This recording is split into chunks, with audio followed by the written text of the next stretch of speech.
Hope you guys are doing well. Welcome back. So in this video, I'm going to show you that how you can insert a picture in your Google Slides presentation. So let's start. So first of all, what we have to do simply we have to go to the Google Slides. So as you can see, I've already opened it.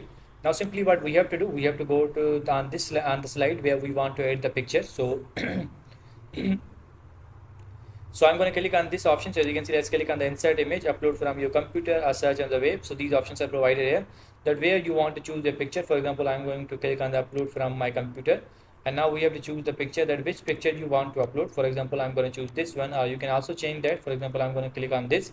And now as you can see, the picture is inserted here. Now if you want to increase or decrease the size of the picture, you can also adjust that. So as you can see, the picture is inserted. Now you can add your views and text whatever you want.